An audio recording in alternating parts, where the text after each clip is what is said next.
kalapati. Kalapati ba yan? Mabusing nandito kasi kami na may Dipakulaw. Sa may lipit na beach. Kalapati nga yun nasa dagat oh. Ano gagawin ng kalapati dyan? May dagat ito. Ayan oh, may busing. May kalapati nasa dagat sa dalawa. Ayan oh.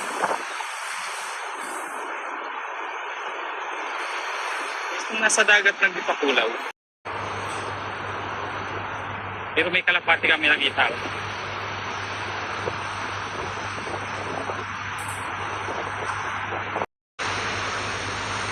Padaan lang sana kami dito mga bossing kasi si Ate Luna gusto magtirik ng kandila.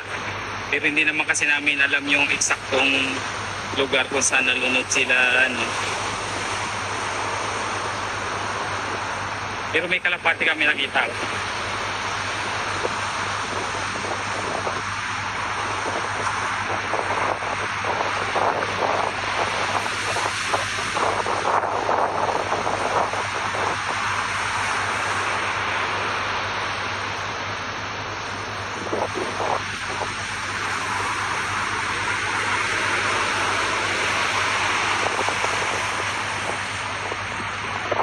Sa Ate Luna. Saan dito yung kalapati? Ginagawa nyo dyan?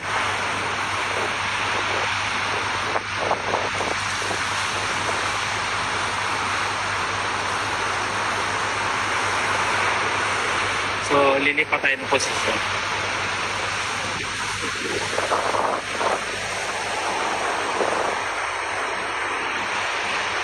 Ba't kalapati nasa dagat? First time ko lang din makakita ng kalapati na nasa dagat. Dalawa pa.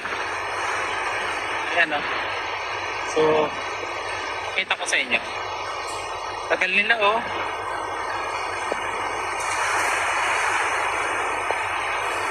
Dito tayo ngayon sa may Dipakulaw mga boss.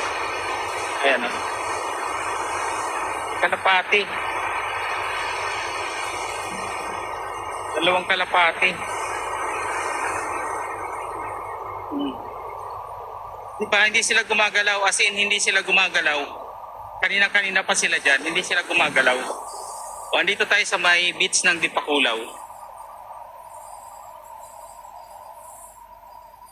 Grabe, nasa dagat ah. Oh.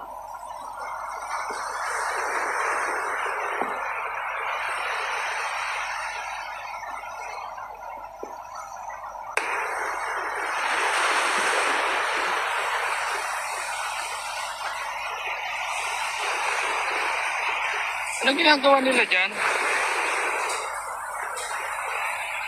Ha?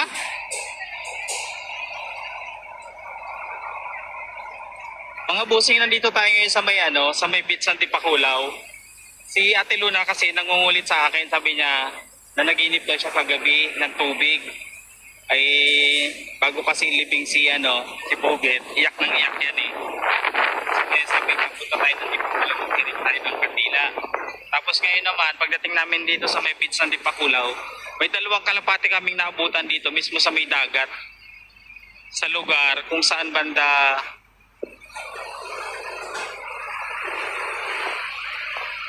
grabe, kinilabutan naman ako. Kausapin mo. Lapitan mo. Lapitan namin. Lalapit tayo ng konti. Bahagya. Ma'am Luna, kausapin mo. Wala kasi kaming speaker. So kanina pa yung dalawang kalapati na yan. Hindi talaga gumagalaw as in. And kinakausap sila ni Ate Luna. Lapit pa tayo konti.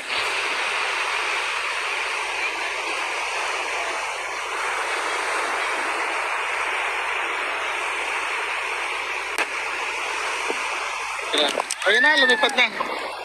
Lumipad na sila.